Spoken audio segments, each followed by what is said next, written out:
And those songs now mean an awful lot to you, maybe more than you buried them a little bit in the early 90s, a little bit. Well, you felt you had to. Well, what could I really have done? I mean, could I have just ran around singing all of them at the same time? Not really. No, they've never left me. They've never left me at all.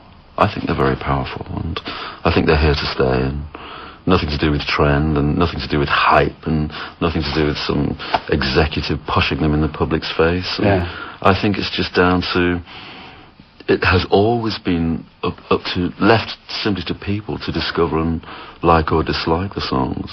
Nobody's ever been steamrolled into accepting me or the Smiths. It's always been word of mouth, and just, which is the best way.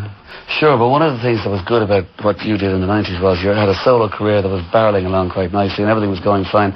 And then the Smiths thing raised its ugly head again in terms of court cases, etc., which are still going on. Yes. Do you ever want to just bury it? It's never up to me, because I didn't initiate the court case. So I'm always just defending myself. And the person who is constantly on the attack, which is the Smiths drummer, doesn't stop. It's his career, it's his lifestyle to squeeze as much money from the memory of the Smiths as possible. So he just attacks me every day. And even at the Royal Albert Hall last week, he was sending all his little lawyers out to stand at the stage door and try and get the money that we earned at the Royal Albert Hall, and just issue all these writs. Of course, he fails all the time, but he doesn't stop. And there's been a few television programs about the Smiths, and he's always there talking about me all the time. It's pathetic. So has your faith in human nature been sort of more damaged by what's happened in court? Not really, because I think I didn't really have much faith in human nature.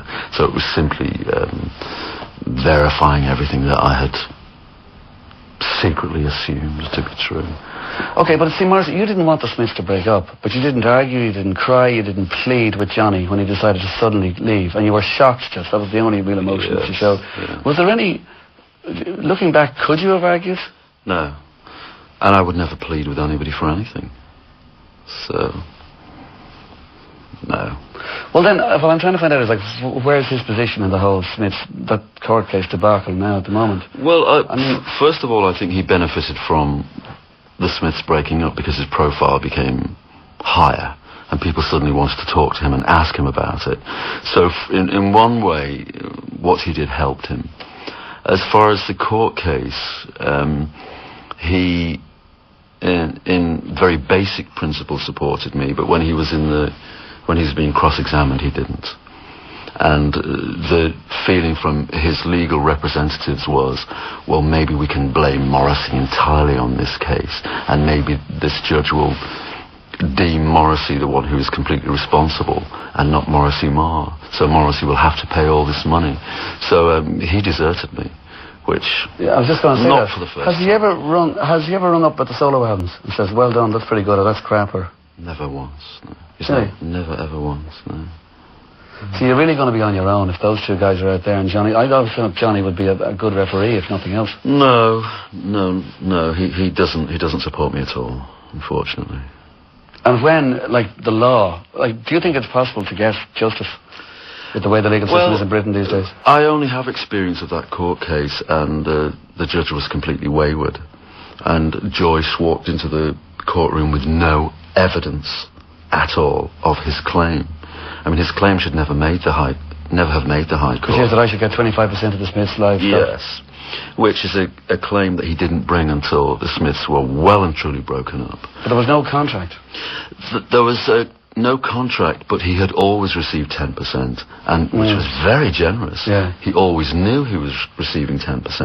He accepted it. He was always happy. And throughout the Smiths' existence, he never raised any objection. So by his actions, that is a contract. It's terribly sad, isn't it? Well, people are just obsessed with money, and Joyce has no career, so he just lives off me. But I mean, how much was motivated by revenge, or was it the 90% money? I think it's all about money, nothing else.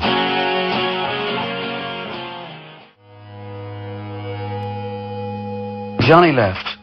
Mike destroyed the Smiths, and then Andy still trying to remember his own name was a phrase that was used, kind of thing. Is that all? I mean, like, you once said that they could be replaced in the same way as you could replace parts of a lawnmower. And let's be honest, that there's a point to that. It's the Paul Weller jam thing again. I mean, you're allowed to say that, you know? Well, you know, I never actually said that. Oh. But the QC who cross-examined me in the court, he made that statement, and it was his view that I would feel that they could be replaced like bits of a lawnmower. But the way he said it in the court and the way it was accepted in the court statements was that it was from me, but it wasn't from me at all. But I'm not saying I disagree with it. Right, yeah. But I mean, the point I'm trying to get to here is like, you know, you did it all. You did all the press, the promotions, you got the covers together, you wrote the damn stuff, you were the man, you were the pressure. And, you know, it's bad form, to say the very least, what's going on. Well, it is. And that's why I can understand your obsession sometimes. And I will call it an obsession. You're going to the European Court of Human Rights with this. Yes. But you see, it's very difficult when you stand up in a court and you tell the truth and the judge says you're lying. That's very, very difficult to live with. And when Joyce stands up and he lies and the judge says you're telling the truth. Right. I mean, that's absurd. And you would think that a judge would be intelligent enough to be able to judge. But this judge was obviously very wayward and he wanted to do something outrageous and give an outrageous verdict, which he did. Morrissey is anarchic. He's a free spirit. He's talented kind of in a field where these guys know nothing about. They, more than these two ex-Smiths people, were out to get you. Yes. Yeah. Not really the bottom line. Well, it's the bottom line, and the only way they can get me is financially. They can't do anything else to me. And it's all the spite of how dare you go on and leave us behind. And even there was a massive witness evidence, written evidence against Joyce, a massive evidence which the judge just went, which is illegal, really. But there's no way you can get a judge. A judge can say the Queen of England is African, and all these appeal judges will say, well, yes, of course she's African. It's absurd to think she's anything else. It's an incredible system, and all these judges are incredibly old.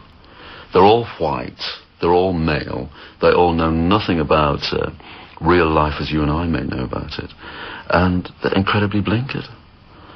And they live in a world of their own. They're answerable only to God, and they're untouchable by any... There's no sort of complaints commission that will check a judge. Nothing at all. So a judge can say whatever he or she likes, and they can do whatever they like. And there's many instances in British criminal history where judges make atrocious decisions and allow killers to go out and kill again. But the judges are never reprimanded in any way. And there are a couple of complaints commissions in England, like the Lord Chancellor and the Bar Council, who accept and are supposed to deal with complaints against judges, but they don't. They just they just gather all your evidence and your information, then they reply and they reject your case without saying why. So it's an absolute shambles.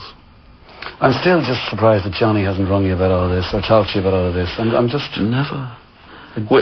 Which, even that fact alone, that we had never discussed it before the court case, is practically illegal, really, in England, because if you have a conflict of opinion and you're both supposedly defending a case, it shouldn't happen. But this judge just brushed everything aside and said, Joyce is equal to Morrissey in every way.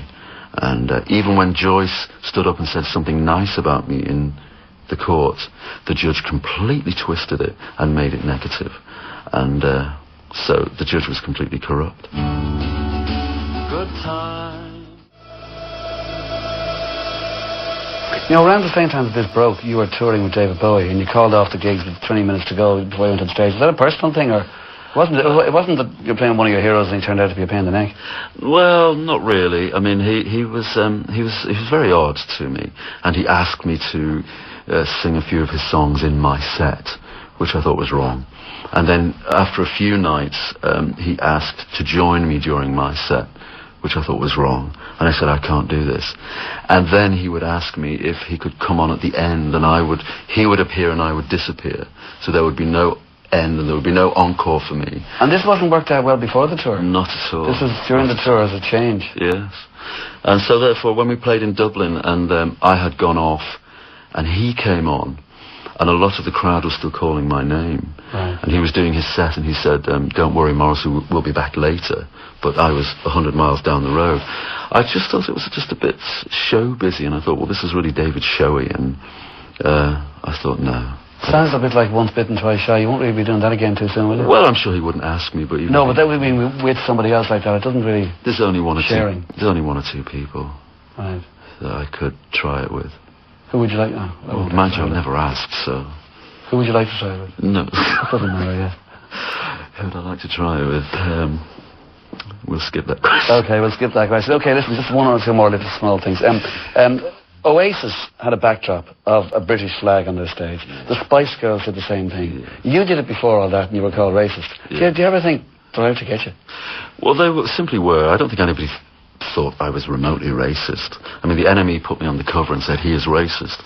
But I think if the Enemy really believed I was racist, they wouldn't stick me on the cover. Because groups who really are racist, they don't receive any attention in the media. So, and I think it would be really irresponsible of the Enemy or anybody who believed I was racist to stick me all over the place saying he's racist, because then I could capitalise upon it and get all these people together and do all these fascinating things. But I've never felt remotely racist, and I don't think people ever believed I was. But the editor at the Enemy at the time wants to get rid of me, and they find something. I never responded to them, so it went on and on and on and on, and they blew it up, and they had to make it more, because otherwise they would look very, very silly. And but I think eventually they did look silly. I think the Enemy in the 90s declined. They lost lots of readers.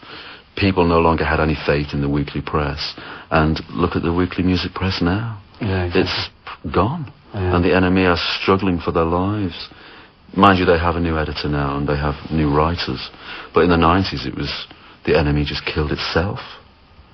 Okay, well, finally, what about music that you've got now? I mean, what's this Latino? Is there are you into that kind of music big time? Well, I've been in Los Angeles for 4 years now, and it's. How's your neighbour Johnny Depp? Well, we just hang, chat over the wall every day, and you bring up the washing, heg out. It's a hugely Hispanic community, and very interesting, very soothing, very nice people. The music is very passionate and high-spirited, and I like that. So that's just become an influence for me. But once again, most of the so-called Latino artists who make it big worldwide really have nothing to say. Same old story, really. You can only really get that far if it's all lowest common denominator, and it's so basic that it's cringe. I mean, how many people do you know that can fill a stadium and say something really useful or stir you or start you? How many people do you know? There's a handful, I suppose. All right, yeah, maybe only a handful. How big is your hand, though? That's the question. Yeah, that's the question. All right, okay. Morrissey, thanks a million for talking to us, and good luck on the road, and we look forward to album number 10. Thank you so much. Thanks.